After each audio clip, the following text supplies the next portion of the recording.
What's up, y'all? It's your boy Steph back with another reaction. This time we have CreepyPastaJr. I will never leave a bad review again, Creepypasta. Uploaded December 8th, 2018. My prediction for this is that the character in the story, the person in the story, is going to go to a restaurant or business or something, and they're going to get bad service, or something bad is going to happen because of one of the employees, or something negative is going to happen. They're going to have a bad experience at this restaurant or business. They're going to go back home and write a negative review on their website or on Google or something like that. And the wrong person is going to see it, and then this person is either going to be getting stalked, someone is going to be sending them threatening texts, phone calls, something bad is going to happen as a result of the bad review that they left, just because of how the title is. I will never leave a bad review again. So I'm assuming, my prediction is that because of the bad review they left, now they're getting stalked, they're getting threatened and all that. That's just my prediction, but we gonna get into it and see if I'm right. Down in the description will be a link to CreepyPastaJr's channel, along with the link to this original video, so y'all can see it for yourselves, maybe have a different reaction or interpretation than I will. That's about it. Let's get into it.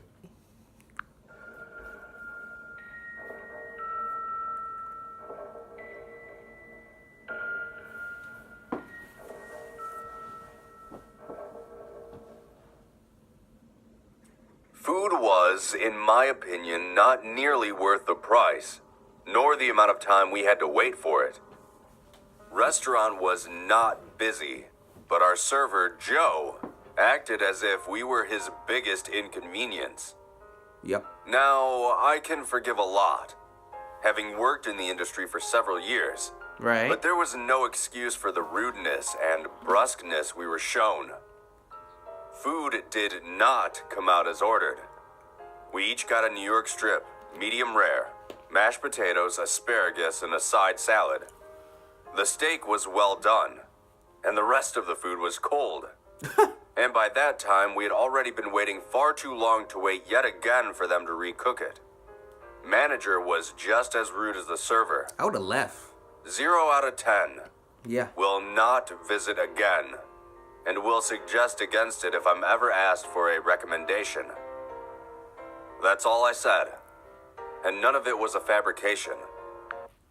And that little bit that you said is possibly going to get you and or your wife and or your family fucked up and threatened. Just because of that shit that you said. I'm not a Yelp addict by any means. Or Yelp. I only review a place when I've had an experience at the place that was exceptional, Right. be it good or bad. It's been that way for about 4 years with a total of 11 reviews. And apart from one time when an overzealous employee responded in the comments by calling me all sorts of obscenities, I've never had any real issue. Till now. Until this one particular instance. It wasn't long ago that I posted this review. 2 nights after I did, everything began. Yeah. I woke up around 3 a.m. and decided to go grab a glass of water. We like to keep our porch light on at night, and on this particular night, I happened to look towards our front door and saw shadows bouncing around underneath the light. Initially, I panicked, thinking someone was trying to break into our house. But just as I was about to sprint back upstairs and call the police, I noticed that something didn't seem right about the movement. It didn't seem human. And I don't mean like it was a monster or some other paranormal entity, but rather like an object. The first thought that came to mind was that it was one of those wacky inflatable arm flailing tube men. What? I cautiously opened my door. Why? And found what must have been about 30 pieces of paper, each taped to one another at the tops and bottoms of the pages. They hung in long rows from the top part of our porch nearly to the concrete below. Damn. On each of them was my review, printed repeatedly. They were just hanging there. See? whipping back and forth in the wind. See? At that point, I went inside and called the police. Yeah. They showed up, took a few pictures, took a report, and told me they would contact the restaurant. A few days later, I got a call from the police who told me that the server we had, as well as the manager on duty that night, both had verified alibis for their whereabouts the night our house had been visited. Not long after that night, the phone calls started. See? I knew it. The first one came to my phone at about 5 a.m., and it was a computerized voice regaling my review of the restaurant. I wouldn't have answered. Verbatim. A short time later, my wife's phone buzzed, and it was a text of the same. This was just the beginning of receiving calls and texts roughly every 30 minutes. Oh, you bet. And they always came from different numbers, so blocking one did nothing to quell the next. It'd be like that.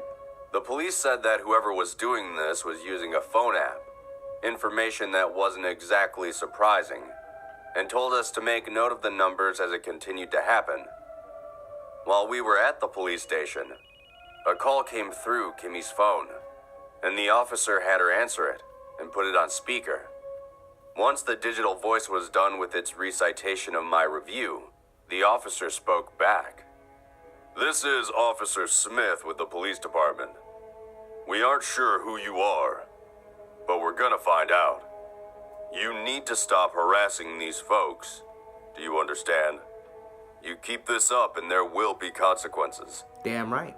There was a short pause after the officer spoke, and then the same digital recitation played over once again. We went home without any more peace of mind than we had when we had gone in. Right. A few days passed and things escalated yet again. Just after sunrise, Kimmy and I were awakened by a pounding on our door. Already unnerved by what had been going on, I got ready to call the police. You need to get a gun. But then the source of the heavy knocks identified himself as a police officer, not the same one with whom we had spoken to before. Where's your gun at? On my way towards the door, I looked out the window and did indeed see a police car, and looked through the peephole to even further verify the person on my porch. I opened the door and asked what was going on, and the officer asked me to step outside. I was nervous, expecting to be arrested for something I hadn't done. But instead, the officer turned me around to look at the front of my house.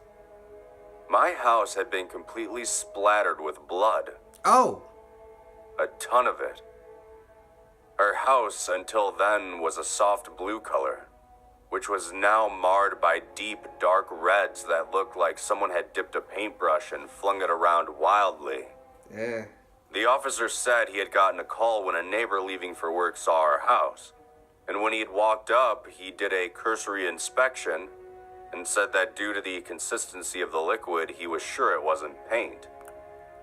Our case was referred to a detective, as the severity had escalated from what first seemed like a prank to then harassment and now property damage. Cursory inspection. The detective assigned to our case took another look at the restaurant. What's that? But once again, the manager, our server, and the entire kitchen staff were able to provide verifiable alibis for their whereabouts.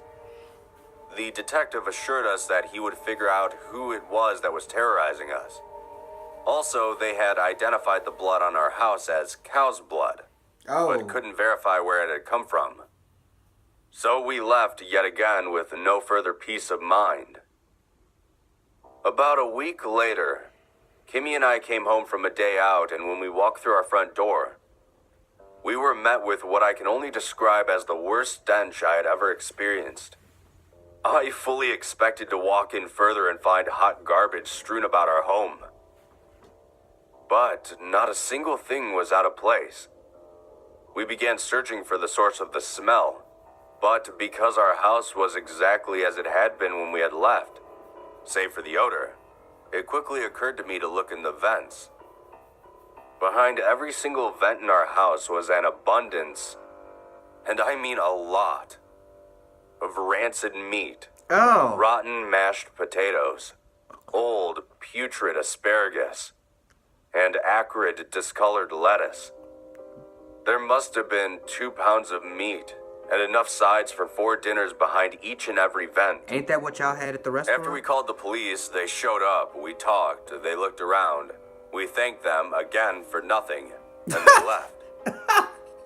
Kimmy then began a ruthless campaign of Febrezing while I went to work clearing everything out. It's time to move, ain't it? It took hours, and even when I was done, the smell lingered. Of course. Even now, I can still smell it. Ugh. The phone calls still came through all day and night. Our phones were off as often as we could have them because of it. The next morning, I went outside to get the paper from our porch and was greeted by the next step in this psycho's plan to mess with us. A large blue tarp on our front lawn. I walked up to it, and that same horrible stench was emanating from it, while flies buzzed about. Nevertheless, I peeled back the tarp. What I found was a bovine carcass, doubtless the cow from which all the rotten meat had come from. It was mostly bones, probably the scraps from a butcher shop, Ugh. and piled along with it were rotten mashed potatoes, withered asparagus, and rotten heads of lettuce. It'd be like that. Tire tracks matting down the grass led away from the carcass to the road. We called the detective, again, and he told us to come down to the station, so we did. A short conversation later, and we, once again, left with nothing more than we had arrived with. All of the potential suspects' whereabouts were accounted for the night before, and the detective gave us the broadest of generalizations when he said, they have a few leads they're pursuing. But it all came to a head that same night.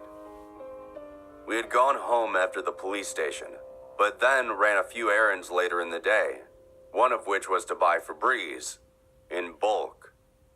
When we got home, Kimmy went to the basement to do some laundry.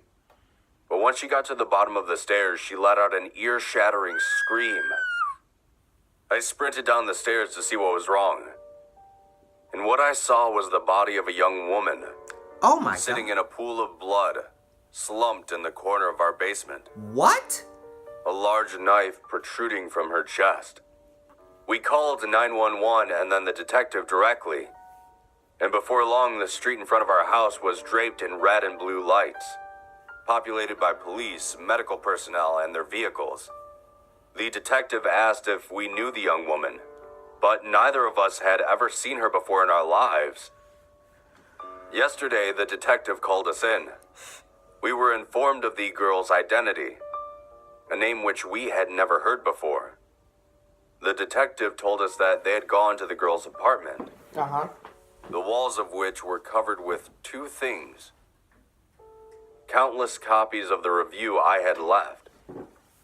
And per the detective, tons of pictures of Joe, our server. All that appeared to be taken without his knowledge. Joe was brought into the station and questioned about the young lady. And he said that they had met when he served her at the restaurant about a year prior, after which they had gone out on a date. He said there were no sparks between them, so he never called her back. Right. The woman's parents, after identifying their mostly estranged daughter's body, explained to the detective that she had a long list of psychiatric illnesses, and that they had suspected that she wasn't taking her medications.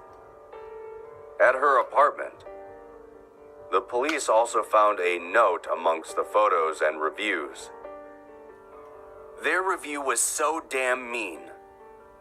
My Joey could have lost his job, his livelihood. Who do they think they are? How dare they? They're gonna pay for this. They will pay for this. I hope you aren't mad at me, Joey. I only ever wanted the best. For you. She crazy as fuck.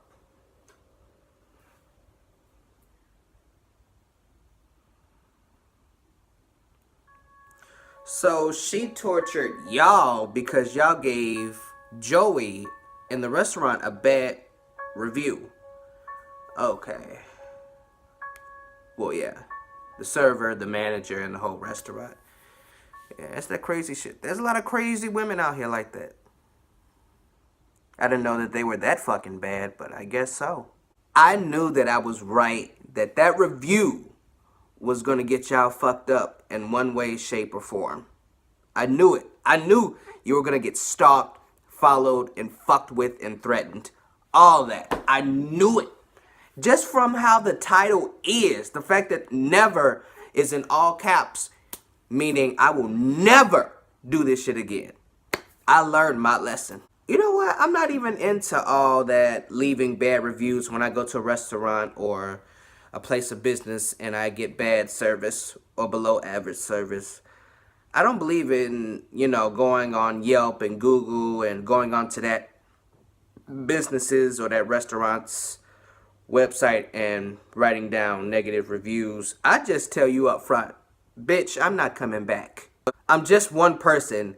So if it's a very important business or very, popular business, one person's not going to matter. Fuck, 10 people aren't going to matter. That's like going to Walmart at night. Because the Walmarts around here in Northwest Indiana, for some fucking reason, even though it's still pretty damn busy, especially when it comes to the holidays, they only like to have, out of 20 lanes, they still only like to have 3, 4, fuck, you're lucky if it's that. Sometimes it's just 2, and then the do-it-yourself area checkout spot. That's like me going to Walmart during that time, and I've been waiting in line for a whole 10, 15 minutes, and I just leave my groceries or whatever the fuck I came in there for right there and walk the fuck out and be like, fuck y'all, I'm not coming back. Who gives a fuck? You're one person. Yes, it's bullshit that they operate like that, especially at night. Especially when it's busy as fuck. But that's just how it is. I don't think all Walmarts are like that. I think most Walmarts are smart enough to have at least 7, 8, 10 lanes open at nighttime or during a busy time or whenever. One monkey won't stop no show. And that's not even being racist. That's just an old school term. Yeah, you and your wife almost got. I'm glad y'all didn't have any kids, or at least y'all didn't mention them, because those kids would have got the business too. That is it for this video, y'all. If you like my reaction, like the video, comment on the video, and share the video. And if you really liked it, subscribe to the channel. It really helps me out a lot. And tap that bell icon so you will be notified every time I drop new content, which I do on a weekly basis. That is all I got for y'all this time around. Your boy Steph is out.